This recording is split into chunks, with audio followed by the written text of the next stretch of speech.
क्या आप जानते हैं भारत के पहले दलित राष्ट्रपति जिन्होंने बतौर राष्ट्रपति होते हुए अटल बिहारी वाजपेयी जी के प्रस्तावों को 2 बार वापस कर दिया था। एक था सावरकर को भारत रत्न पुरस्कार देना। जी हाँ दोस्तों, हम बात कर रहे हैं के.आर. नारायण के बारे में, जिनका पूरा नाम था कोचेरिल रमन नारायण। उनका जन्म 5 फरवरी 1921 में एक दलित परिवार में केरल में हुआ था। नारायण विलक्षण प्रतिभा से धनी और बचपन से ही पढ़ाई में बहुत आगे थे। उन्होंने अपनी शुरुआती पढ़ाई लिखाई केरल के ही सरकारी स्कूलों से प्राप्त की थी। 1984 में के.आर. नारायण लोकसभा चुनाव जीतकर संसद में पहुंचे। उन्हें राजीव गांधी सरकार में मंत्री भी बनाया। जब सरकार सुनिश्चित कर रही थी कि उपराष्ट्रपति पद का उम्मीदवार कौन होगा, तब नरसिम्हा राव और कांग्रेस ने आनन फानन में नारायण को राष्ट्रपति उम्मीदवार घोषित कर दिया। इस प्रकार भारत के पहले दलित राष्ट्रपति बने के.आर. नारायण। सन 1947 में महात्मा गांधी ने कहा था कि मैं किसी दलित को राष्ट्रपति के पद पर देखना चाहता हूँ। यह सपना 50 साल बाद जाकर पूरा हुआ।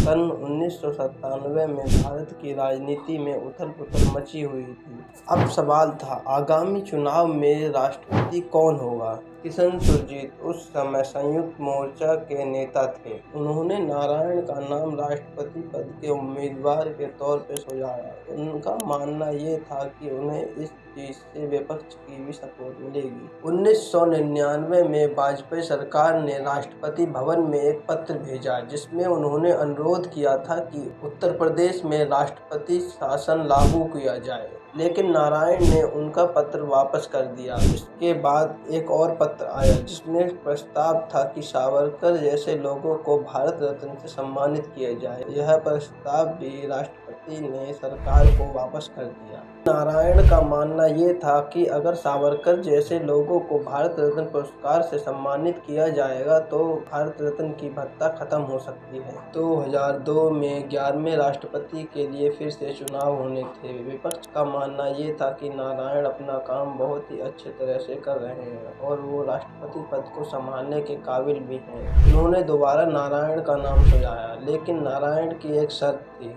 उन्होंने कहा था अगर सर्वसम्मति होती है तभी वह अब राष्ट्रपति बनेंगे।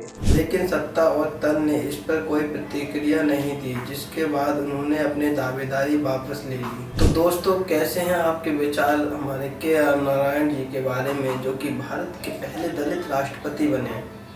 हमें कमेंट बॉक्स में लिख के बताइए और हमारे चैनल को सब्सक्राइब कीजिए, लाइक कीजिए, वीडियो को अपने दोस्तों के साथ शेयर कीजिए ताकि लोगों को इनके बारे में और इनकी अच्छाइयाँ पता चलें। धन्यवाद।